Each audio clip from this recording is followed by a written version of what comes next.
If you're in a place where it is appropriate and comfortable for you to do so, please close your eyes and begin to take some slow, long, deep, relaxing breaths in through your nose and out through your mouth. With every inhale, feel more light and peace entering your body and your mind. With every exhale, let go of all tension from your body and mind, along with anything you do not want. Inhaling peace and light, exhaling, letting go. We picture ourselves on top of a beautiful mountain in the center of a circular grove of trees. In the center of our circle, a bonfire blazes forth, lighting us and the grove up with a sacred golden light. We recognize that this is the light of perfect love and perfect trust, and it easily burns away everything that is unlike itself, leaving us safe and serene. Into this sacred space, we invoke the presence of our Creator. To many of us, our Creator reveals themselves to be a God and Goddess, a mother and father. Into this space, we also invite the presence of our angels, our teachers, our guides. We ask that they join together with us as we dedicate this time that we spend together to each other and to them. We ask that we be guided and led as we walk upon the way, so that we can become happier, more peaceful, more prosperous, more healthy, and more loving people. Thank you very much, and if it is appropriate for you to do so, please join me out loud in saying the words, "Blessed be." I did have a question that came in, so I thought we would just talk about this. It says, I have a question. If all there is God, wouldn't all thoughts deemed bad or good come from God? If we are an extension of God, where else would a negative thought come from? A thought of separateness, perhaps. I hope this makes sense. Thank you. It does make sense. It's an excellent question, and it does seem very logical what you're saying. So I want to talk about that today. If all there is God, how can there be anything negative? And if there is something negative, doesn't that come from God? So let's first of all define terms. What is God? The word God has so much stuff attached to it. It's a really loaded, easily triggering term. For us, God simply means the one source of all that is. So there's one source, one substance. There's a force, and there's only one creative force. And that creative force, like you said in your question, extends itself as you and as me. So in the mind of God, there is only oneness. So when we talk about things like, what did you call it? Negative thoughts and thoughts of separation, wouldn't they come from God? Well, thoughts of separation aren't technically thoughts, because God doesn't think thoughts of separation. So thoughts of separation aren't really thoughts at all. They're hallucinations, they're dreams, they're fantasies. See, what we have as extensions or children of God, creations of infinite intelligence, part of that love that we're extended as includes freedom. And we are free to use our minds. And there was an insane idea that we decided that we wanted to play around with. And this insane idea is, I wonder what life is like separate from God. And God can't stop us from using our minds any way that we want to. Otherwise, we would just be automatons. We wouldn't be sentient children of the infinite. So you could say indirectly that those thoughts come from God, except for when you're not thinking thoughts of God, you can't really be said to be thinking at all. You're sleeping. You're dreaming. So this world of separation isn't real. It isn't really happening. Our thoughts of separation aren't happening. And all of the effects of those thoughts of separation aren't really happening. Now, that's just coming from the point of view of infinite intelligence. Infinite intelligence knows that we're fine.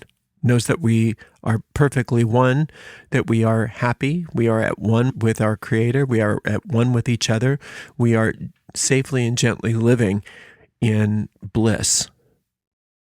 But our Creator is also aware that we are having nightmares, that we are dreaming, that we have lulled ourselves to sleep with these ideas of thoughts of separation. And infinite intelligence will for us is that we awaken and that we have only those thoughts that are real, not those thoughts that are illusory. So it's a matter of time before we decide to wake up again. Just like you know that you're going to wake up in the morning, it's just a matter of time. But when you're dreaming, it can seem like centuries in your dream, even though maybe it was only a few moments. But your mind can concoct all kinds of thoughts that aren't real. This world that we live in our waking consciousness is a type of dream when you think of it like that. It's a type of nightmare.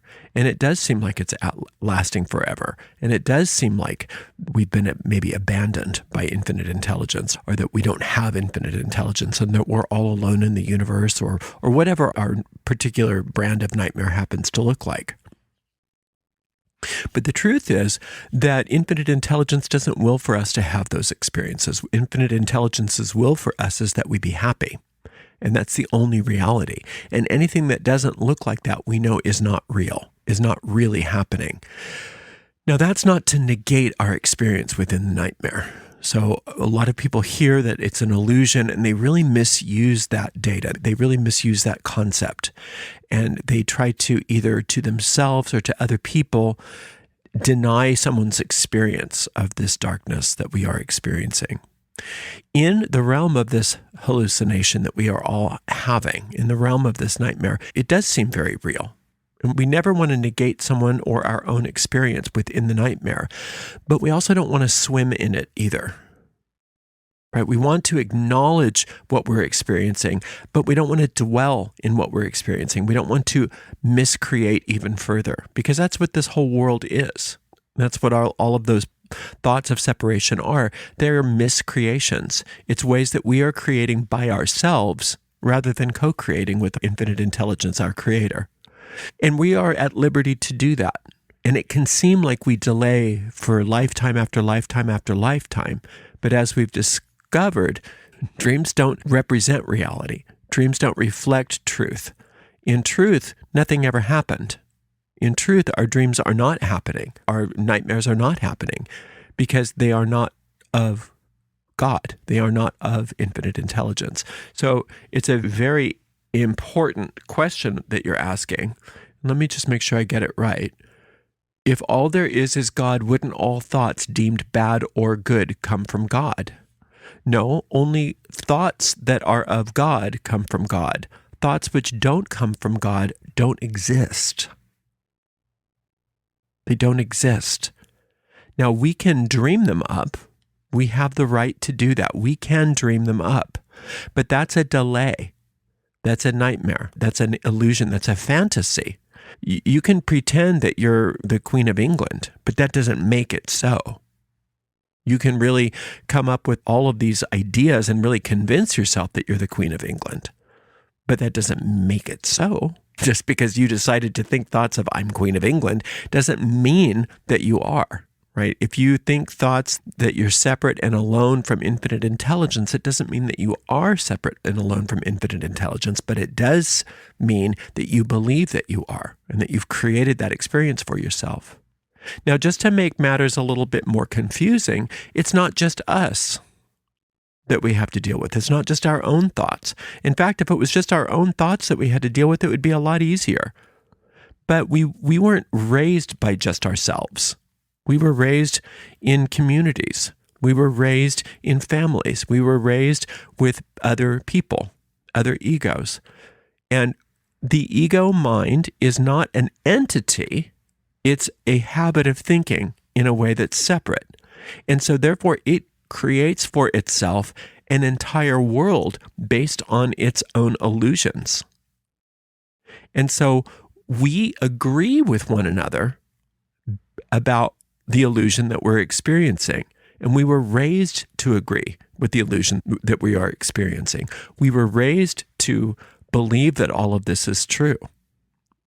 So, infinite intelligence knows that we're suffering in our nightmare and doesn't will it to be that way, and is always sending us help, always bringing us the support and assistance that we need to gently awaken from that nightmare. And we will always awaken gently from that nightmare. Is that because that's the will of the infinite. But the detour can last for a long, long time within the realm of the hallucination because we will it that way. We as a species will it that way. We as a disconnected mind will it that way. And infinite intelligence has to respect that.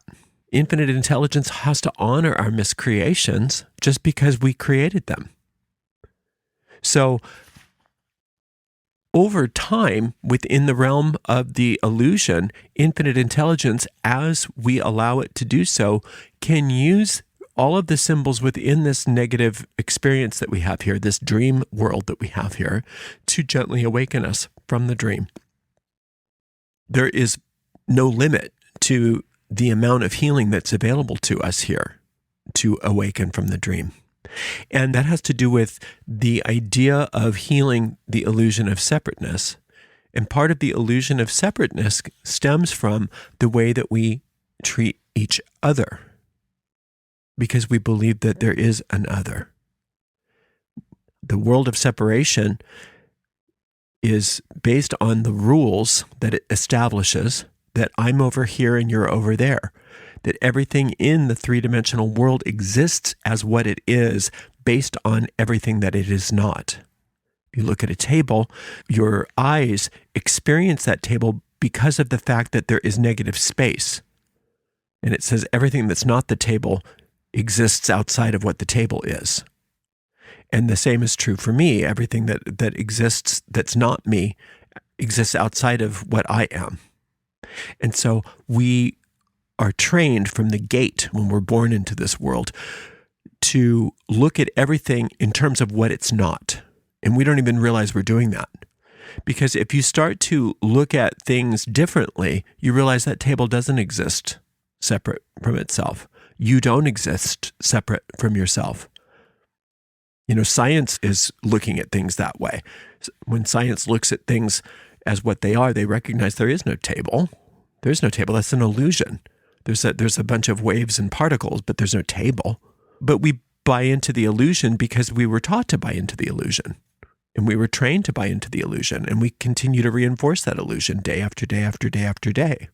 And part of what that illusion entails is not only that we are separate because of our bodies, but we have separate minds. We have separate personalities. We are separate individuals. Now, there's a difference between being separate and being unique. God created you as a unique soul, but you're also at one with all other souls, and both can exist at the same time because that's how it works in infinite intelligence. But in this world, it doesn't work that way. In this world, you can only be unique if you are separate. And so to reinforce the idea of separation, the ego mind arises, which is a habit of thinking, a habit of perceiving everything as being separate, and it goes all out to reinforce that separation, because that's our own brilliance that we decide to use in this manner, even though we don't recognize that we are making that decision. It's so automatic, we don't recognize we're making a decision to see things separately. On the very basic level, we see things separately because we believe that our eyes are the organ of sight. We don't recognize that sight comes from another place that has nothing to do with our physical body. And when we are relegating our ability to do what we call see through our eyes, we see everything in a very limited way. Let's look at how your eyes perceive somebody leaving you in a car going down a country road. You see them driving away, and they get smaller and smaller, and then they disappear. Now, if you believed only in your eyes, you would believe that person got smaller and just vanished and disappeared. We know that's not true. We understand that's just an optical illusion, and we've learned to question that optical illusion, but we don't learn to question all the other optical illusions that are placed before our eyes. We don't ever get trained that what we see is not real. You hear things that point in the right direction, like the different people looking at an elephant. You've heard that context. Somebody looking at the trunk, they'll say it's this. Somebody looking at the tail will say that this is what an elephant is. Somebody that's looking at the foot, this is what an elephant is. But only when you get all those people's data compiled together do you realize, oh, I was looking at an elephant, but I only saw my one little perspective, right? But that's all of us. That's every little part of our lives. We only see one little tiny thing according to what our senses, our physical senses give us. But then we believe that it's all real. And so that's just the first step, is seeing each other as separate in different bodies. But then we see each other as being separate in different minds, different races, different political parties, different upbringings, different socioeconomic upbringings, all kinds of differentness. And then everybody is that thing over there to us. And no matter who it is, even the people that we so-called trust and love here, we can't completely trust and love them because they're over there. They're separate from us. They're different. And see, that's the fearful thought that we decided to adopt, which caused this whole experience to begin with, is using our mind to start to contemplate, I wonder what it's like to be all alone. I wonder what it's like to be completely separate. Well, then we answered that question for ourselves when we all arose and were born into this world of separation. So it's a matter of questioning each and every thought that doesn't come from infinite intelligence, and recognizing if this isn't a loving thought, it can't be real. It's very easy to understand the difference between whether something is our ego or something is our soul based on the way it makes us feel. When we have an ego thought, it's like a computer program. We have programmed it to prove to us that we're alone, to prove to us that we're separate.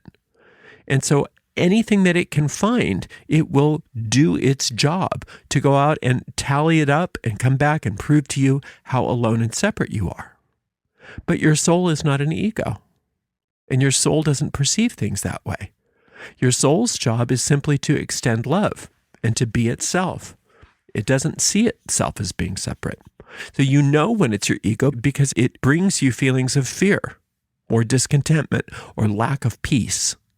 You know it's your soul's thought when all you have is peace, when all you have is the desire to connect, when all you have is the desire to heal. And we've all had those experiences before where we felt at one with all things. And that was an experience of who we are as souls. But see, who you are as a soul is an extension of infinite intelligence. Who you are as an ego is not an extension of infinite intelligence because it's not there.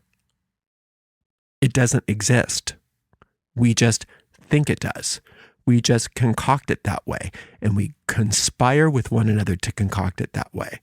So we conspire with each other to keep this world of separation in place no matter what, because we're held hostage by our own ego, and then we have this Stockholm syndrome where we have to make sure not to hurt the ego, right? But I have to just always reiterate, the ego isn't a thing. It's not an entity. It's a habit. It's a way of perceiving things incorrectly. It's a belief system based on lies, based on untruths that we have told ourselves and convinced ourselves. In the Bible, that's symbolized by the fall from grace, the expulsion out of the Garden of Eden. In reality, we weren't expelled out of anywhere. We're still there. We're still there, but we're just asleep. And it even says that in the Bible. It says Adam fell asleep. In that story, that's when that demiurge created the separate self. It created Eve out of a rib. That was a symbol of separation, a symbol of falling asleep to the truth. So we think that the big sin was the serpent tempting Eve into eating an apple. It's not the apple that's the problem. The problem is the idea that there's something outside of myself that I need in order to see the things the way God sees them. That's literally what that was. You don't see things the way God sees. So therefore you need something off this tree. So it wasn't the serpent that did that either, by the way. It was the character that was playing God in that story that did that. That's the character that created the two trees to begin with. That character wasn't God. That character is a stand-in for what they call the demiurge, or the beginnings of the ego. The beginning of this idea of separation started not with the serpent, but with the character playing God, which wasn't God. That's the mystery of that story, is that the idea of the two trees is the problem. The idea of that tree of knowledge of good and evil being that you need something outside of yourself in order to see things properly, that's the fall right there. And see, it didn't happen. It didn't happen because it's not from God. Just like your question said, don't all things come from God? Yes, all things come from God, and whatever doesn't come from God isn't a thing. But we can believe it's a thing. Why? Because we have the freedom to do that. We were given free will. We can think anything we want to think, and we get the results of our thinking. And when we conspire with one another to keep a thought alive, we've seen how that can happen. Just in small amounts of time, you can see that that's what happened in Nazi Germany. You can see that that's happened in all kinds of smaller cult experiences where, suicide cults and things like that. People come together, they conspire together to believe something that's not real, and then they get the consequences of the something that's not real. So if it can happen on the microcosm, why is it such a big stretch to think that it's happening throughout all time and space in this world? That big conspiracy of the ego is something that we all are a part of. And by choosing to see things in a different way, all you're doing is saying, I'm willing to see the truth instead of this. I'm willing to see the world as God sees it rather than the way that I've been trained to see things from my ego and from other people's egos all this time. And that's what that gentle awakening is. That's what that enlightenment is, or if you're into the Christian concept, the second coming of Christ is. That's just it's another symbol. People get so lost in these symbols because that's what happens when the ego gets a hold of a symbol. When the ego gets a hold of a symbol, it uses it to create even further separation and division. But the symbol simply means that there's a time and space in this world where it has to end. This world is temporal. But infinite intelligence is infinite and eternal. And that's where we actually live right now. And so there's nothing but perfection for us. And anything that doesn't look like that perfection is a detour, is an illusion, is a fake, false, imposter self that we have decided to listen to, that we've decided to project onto our screen of space. So no, those negative thoughts don't come directly from God, but the good news is that they're not really thoughts at all. They're just hallucinations. They're just illusions. They're just mad dreams. But see, that's what we do, is we project everything on the screen of space that would make us feel guilty. That's what we do. We don't want to see that we're the source of any of our pain, so we project it on them. We project it on that person. We project it on God. We project it on religion. We project it on whatever we can so that it can look like we're being victimized by our own thoughts. Now, that's not to say that in this world there aren't real victims. Do not misunderstand what I'm saying. I'm not saying that we aren't victimized here. I'm saying that the world itself is a construct, is a projection of the mind based on all of our egos all at once. And yeah, we can be victimized by each other's egos, but ultimately there is no victimhood. Ultimately, in the grand scheme of things, there's only perfection, there's only love, and there's only oneness. And if we can get to that understanding, it makes operating and navigating in this world of illusion a lot different. Because then we can call upon that higher power to do for us what we cannot do for ourselves, to help us to see things differently, to see the truth behind the reality. And it just takes daily practice. And that's why we do different kinds of spiritual practices, to allow ourselves to realign with the truth and with God's thoughts infinite intelligence's thoughts, rather than allowing those automatic programs of our ego to be the only reality that we have. I hope that helps answer your question a little bit. Thank you so much for that question. It's a very, very good one. Let me see if I have any other questions. Oh, I do. Ariel, I get it, but the illusion has to come from somewhere, right? I may be overcomplicated. It comes from you. The illusion comes from you. The illusion comes from you saying, I don't want that. I don't want God. I want me. That's the arrogance of the ego. I want me. I want my thing. Basically, I want to prove to God how messed up God is because look at me. Look at my life. Look at this world. Look how awful things can be. That's us using our thoughts against ourselves. That's us using our ideas against ourselves. That's us concocting the illusion for ourselves. So it says, I get it, but the illusion has to come from somewhere, right? I may be overcomplicating this for myself, but these illusions still exist within this realm. Yes, they do. That's the point. They exist in this realm. In this realm, not in God's realm. God's not responsible for our illusions, right? We want to blame God, but it's not God's fault. God's not doing it. God's not doing anything to us. God's very patiently waiting for us to start to use our minds in the right way. And at any moment of time and point of space, God is there to help us. And there are many mighty helpers available to us. If we calm our minds and we calm our bodies and we decide that we want peace instead of whatever it is that we're experiencing, if that is our goal is peace in any situation, we will be shown every single step of the way how to deliver ourselves from that particular illusion. If we decide to. That's because those corrective powers of God are always, always, always available to us if we want them. But we usually don't want them. We usually say, oh yeah, this is bad, this illusion's bad, this illusion's bad. But we don't want to give up all of the goodies that come along with it. We don't want to give up blaming other people. We don't want to give up blaming God. We don't want to take responsibility for how we're using our minds. We would rather not. We would rather say, oh, it's just the way things are. But it's not just the way things are. It's the way things appear to be. And nothing in this world is what you think it is because you don't have the vantage point to see all of it. So if you are willing to say, I want to see the truth instead of this, and then allow that truth to be revealed to you, you will see that this illusion is not what you think it is. And it's really, really a good question. And you know what? The cool thing about all of this is you don't need to believe any of it.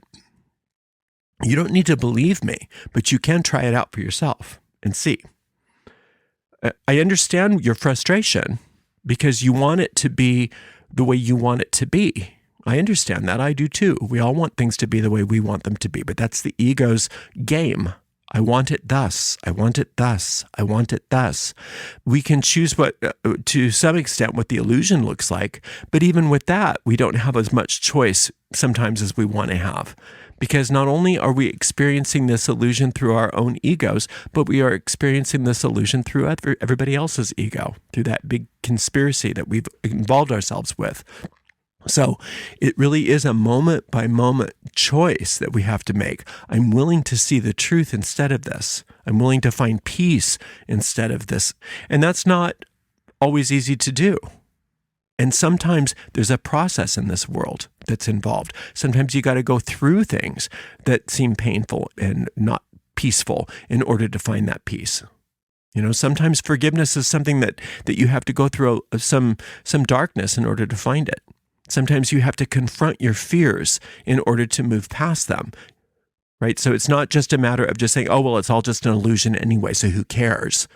That's not what we're saying at all. You have to be very courageous to look at the illusion for what it is, to want to get to the other side of it, to want to go through those rings of fear that you have that are standing in your way. It's much easier to just say, oh, well, whatever. And that's not what we're saying at all, that it's just an illusion so that nothing matters. What we're saying is that it's not what you think it is, no matter how much you want it to be. Just like it's not, that person didn't get smaller and then disappear when they were leaving you. Why was the existence originally not made fail-proof to experience fallen experiences? I mean, infinite intelligence would have foreseen it would happen. You're talking like infinite intelligence lives in time. It's not happening. It's not happening. That's the whole point. This is not happening the way we think it is. From infinite intelligence's point of view, none of this is happening. The only thing infinite intelligence knows is that we're asleep and we're dreaming, and is here for us, waiting to help us wake up. But if you want an experience where infinite intelligence creates you and programs you and you have no choice, then you're not going to be able to be alive. Right? Because freedom and freedom of choice is the bottom line of cause and effect. If you can't have choice, then infinite intelligence is not a loving creator. Infinite intelligence is just a taskmaster. Then you're just nothing but a slave. That's what that would be. Infinite intelligence creates you, and you have to do exactly the way I say, and you have no choice, and I'm going to program you, and you're a robot. That's all that would be, an automaton experience. That's not loving. You were given life. You were given freedom. You were given choice, right? But ultimately, you can't undo what God did. You can't undo yourself. You can't make yourself less holy than you are. But that's what the ego wants to do. The ego wants to put up a fight. The ego wants to put up a fight against God. And God doesn't involve God's self in that fight, because God knows that there is no such thing as an ego. God knows that there is no such thing as a fight. God knows there is no such thing as this illusion. So that's ultimately why we forgive. We don't forgive to make other people feel better. We forgive to remind ourselves that it didn't happen, ultimately. We forgive so that we can understand that nothing is the way we think it is. That's why we do that. So thinking in terms of trying to look at infinite intelligence and the world of infinite intelligence as if it's a version of this world is the problem. It's not a version of this world. This is Alice in Wonderland that we live in. That is a creation of our own making. It's a dream. It's a nightmare. And there's a way out. There's a safe way out of this dream. It's a gentle awakening, and that happens by every single day, finding that connection to infinite intelligence, finding that connection to our inner guidance, and finding that dedication and choice for having peace instead of the cacophony of negative experiences that we have in this world. Oh boy, another question. Here we go. Ariel Gatoga, what does waking up look like to you? Eastern meditators say identifying with human mind and body is an obstacle to oneness and God. Do you speak from experiential truth or concepts? Oy vey, that's a great question. Waking up is not something that we have to worry about as far as being like anything else. Waking up simply means choosing in the moment to experience love instead of fear. That's all it is. It's not something that happens in time. It happens in the moment. You can be awake right now if you want to be. If you choose love instead of fear, you're awake. If you're choosing fear, then you're asleep. Why? Because God didn't make fear. God didn't make anything but love. So if you're choosing love, and if you're choosing to be guided by the principles of love, then you're awakening. And then you realize that the things that your eyes see are different than the truth. And then that's when that spiritual sight starts to open, right? And then you realize why you're here from the point of view of a soul versus an ego. The soul exists here to help us awaken and help everybody else gently awaken. How do you do that? By loving, by giving love where there is fear. That's all. And it's something that you do in the moment. It's nothing that happens in time. It's nothing that's happened in time. We want to say, oh, back in the day, we fell from grace, or, oh, in the future, we're all going to wake up and there's going to be heaven. No, it happens in the moment. It happens in the moment right here and right now.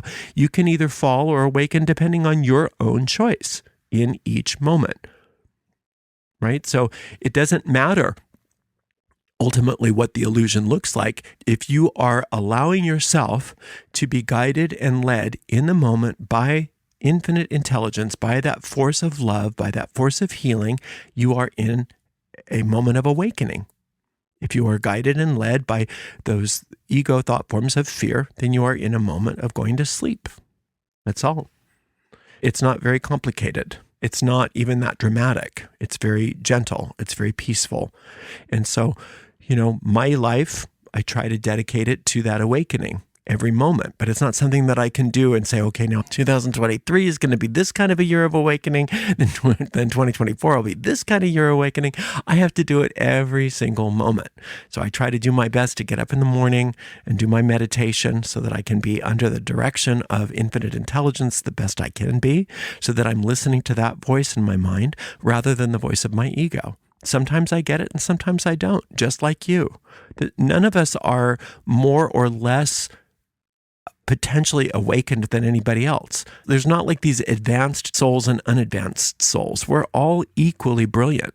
We're all equally brilliant according to infinite intelligence. We are all bright, shining extensions of pure love and genius. And that's just how it goes. Now, when we get confused and when we make other choices and we choose outside of that realm, then we are reinforcing this illusion. But you'll see over time how when you listen to that voice of peace and you allow yourself to be guided by it, that's when time is your friend. Because over time you see that you move out of those fearful experiences into those loving experiences, and your life starts to take on a very, very different meaning. Your life starts to look very different to you. Things start to change in very positive ways for you. Not because you're special, but because you're making the choice to listen to that voice rather than the voice of your ego. But remember, it happens in the moment. All right, well, thank you so much for spending a little time with me today. I really appreciate it. I know this is a tough concept, and I appreciate the question, and I appreciate all the questions. Much, much love and many, many blessings.